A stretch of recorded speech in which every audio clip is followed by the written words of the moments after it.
la conférence de presse que le négociateur en chef du M23 a organisée. Qu'est-ce qu'il dit?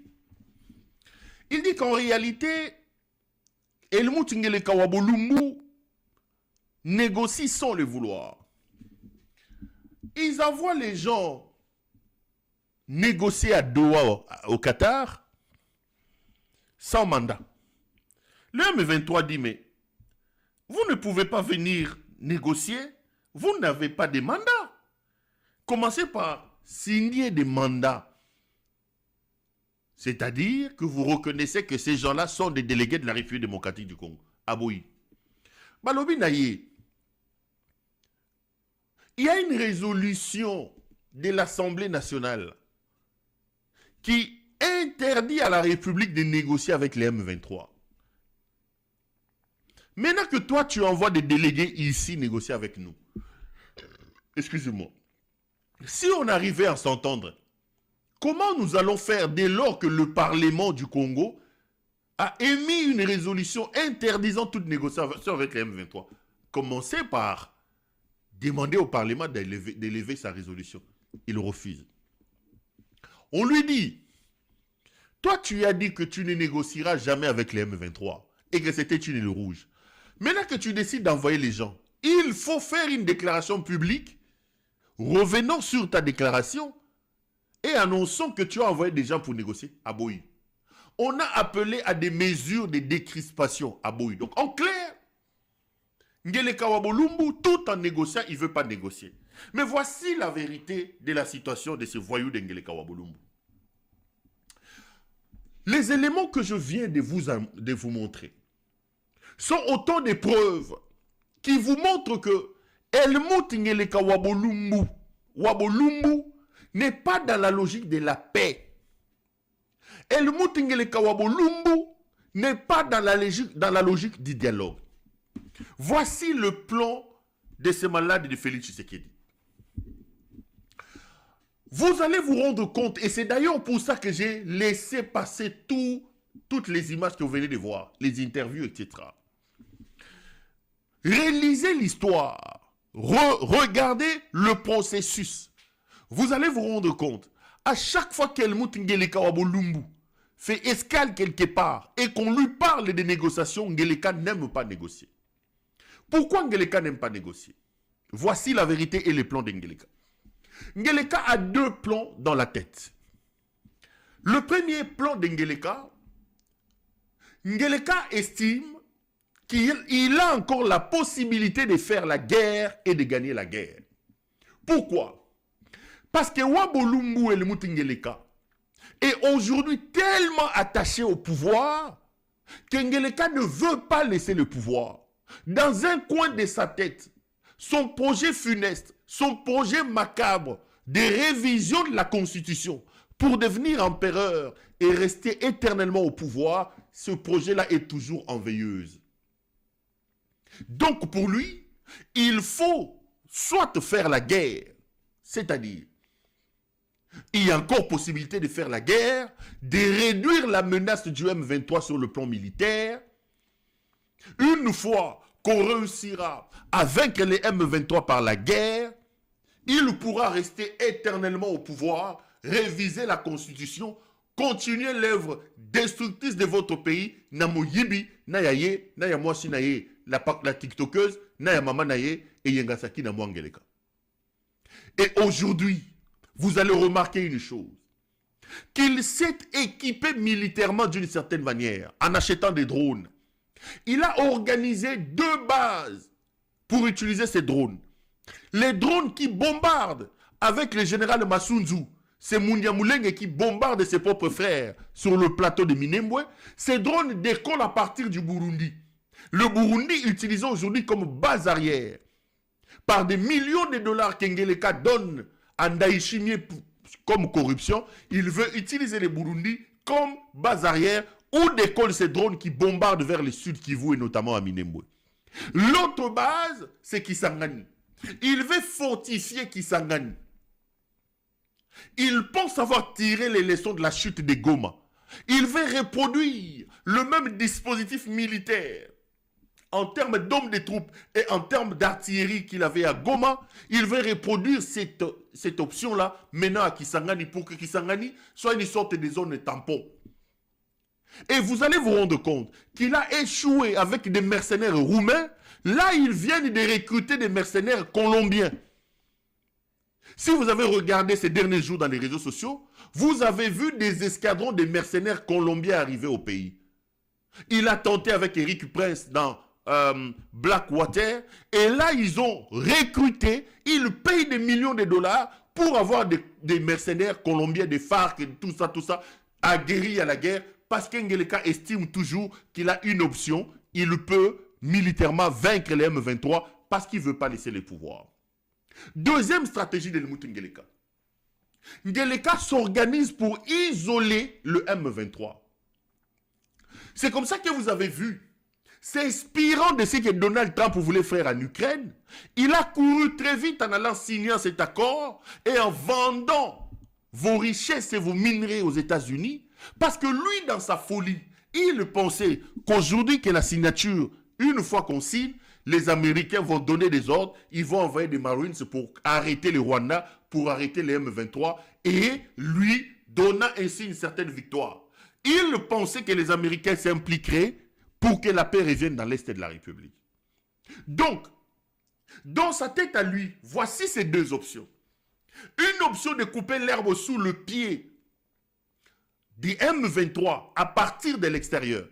Ngeleka refuse toute responsabilité endogène. Jusqu'aujourd'hui, pour lui, la vérité, la réalité qui amène à la guerre, c'est-à-dire des problèmes internes, lui veut totalement éluder des questions internes. Pour lui, la guerre n'a aucune conséquence interne. Il faut régler les problèmes de la guerre en regardant à l'étranger. Il veut donner une connotation extérieure à cette guerre. Une connotation extérieure. Il ne veut aucune négociation à l'intérieur. Regardez comment il a baladé les évêques ici. A commission tout ça. L'homme ne veut pas reconnaître qu'il y a des sérieux problèmes sur le plan interne. Il ne veut pas reconnaître ça. Mais pourquoi Ngeleka ne veut pas reconnaître ça? Ngeleka ne veut pas reconnaître ça. Parce que Ngeleka a toujours dans sa tête une idée de son histoire de la révision de la Constitution. Or, reconnaître l'aspect interne de la situation qui a mené à la guerre dans l'Est de la République reviendrait à obtenir et accepter l'option du dialogue.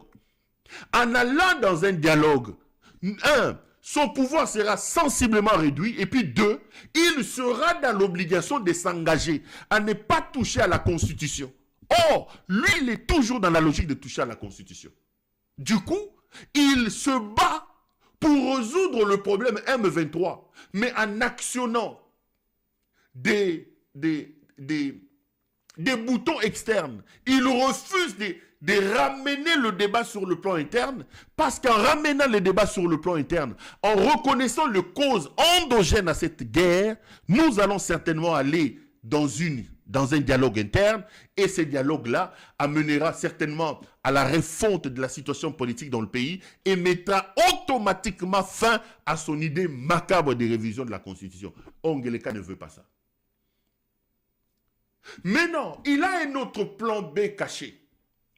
Il va balader tout le monde. Il va tourner tout le monde en bourrique. Il tourne tout le monde en ridicule. Parce qu'il ne veut pas.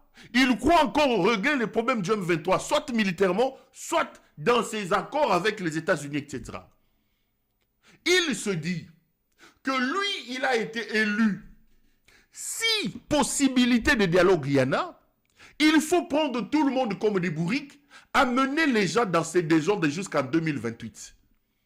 Il dit qu'il est hors de question d'entrecouper son mandat par un dialogue. Parce qu'un dialogue aujourd'hui reviendrait à mettre les gens ensemble, reviendrait à mettre en place une transition de 2-3 ans. Or, lui, il estime être légal, être légitime avec son braquage électoral. Du coup, il faut prendre tout le monde comme des imbéciles, tourner les gens en bourrique, finir son 3 ans de mandat, arriver jusqu'en 2028. S'il arrive à 2028 et que la situation ne change pas, en ce moment-là, il est prêt à organiser un dialogue à l'interne parce qu'il sait que ce dialogue aboutira à 3 ans. Donc, il aura consommé ces 3 ans jusqu'en 2028 et à partir de 2028, il pourra alors, s'il est toujours dans la même configuration, accepter un dialogue à l'interne qui peut amener à une sorte de rallonge de 3 ans de son pouvoir.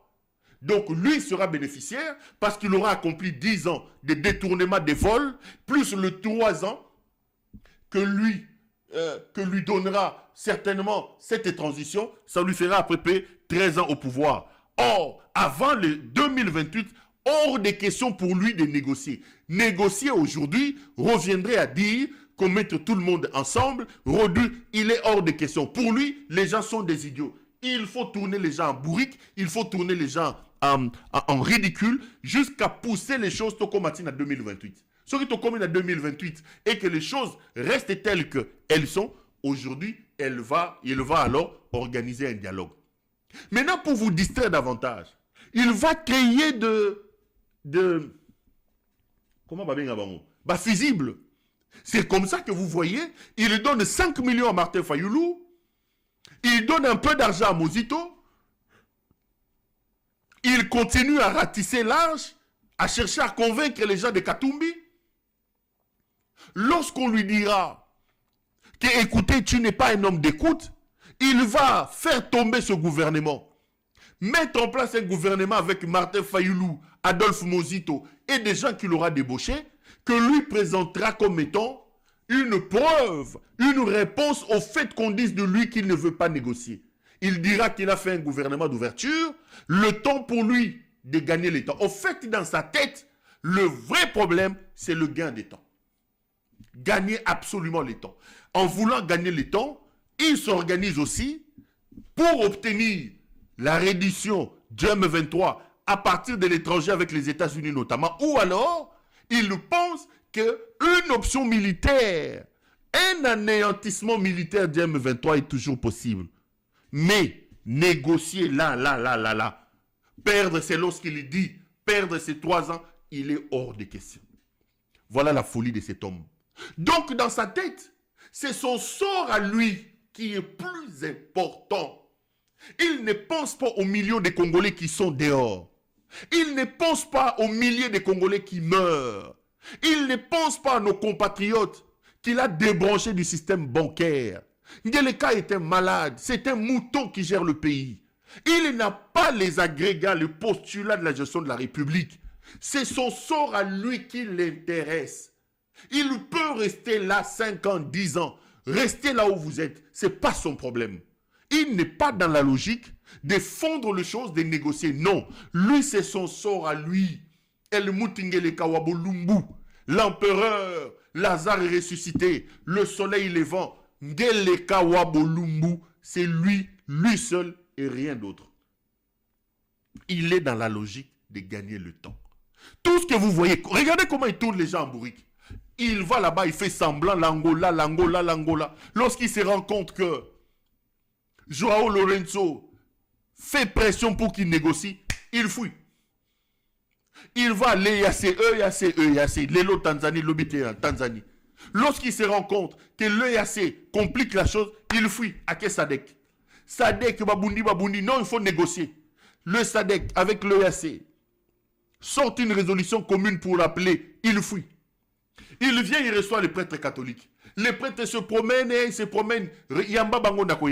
Quand il le reçoit, il leur met les bâtons dans les roues. Non, il faut d'abord qu'une commission que je mettrai en place réfléchisse. Il faut prendre ces aventuriers de Edjibayamampia, de Kankenza et les autres. Il faut les intégrer. En réalité, toutes les initiatives qui vont dans le sens de lui rappeler que la meilleure façon de résoudre ce problème, c'est de mettre tout le monde autour d'une même table, régler les problèmes endogènes. Lui sait qu'une résolution interne de ce problème réduirait sensiblement ce pouvoir et le contraindrait à partir. Il ne veut pas partir parce qu'il pense que le Congo est devenu un bien privé. C'est ça la logique de ces voyous, de ces malades d'El Mutingeleka Wabolumbu. Et là, il était là, pensant que l'accord signé avec les États-Unis d'Amérique viendrait mettre fin à la guerre. Or, là, on le renvoie à sa propre réalité. Neutralise les FDLR et négocie avec les M23. À quel Doha? Doha, les M23 viennent, lui-même s'organise pour mettre le bâton dans le roue des négociations de Doha. Il ne signe aucun mandat. Donc des gens viennent au nom du gouvernement de la République, au nom de la RDC, mais ils n'ont pas un document de la République qui les désigne comme des mandataires, comme ces mandataires à ces négociations. Il faut être Ngeleka pour faire ça. Il faut être Ngeleka. Comment tu peux aller négocier avec des gens alors qu'il y a une résolution de ton Parlement qui interdit au pays d'aller négocier avec ces gens-là? C'est des réalités qu'on nous pose sur la table. Il ne veut pas résoudre ça parce qu'il sait qu'une négociation amènera à la refonte des systèmes politiques dans le pays, amènera certainement à une transition, et de cette transition-là, lui, Ngeleka Wabulumbu, non seulement qu'il ne va pas modifier la Constitution, mais il ne se représentera pas. Il ne veut pas de ça. Il ne veut pas de ça.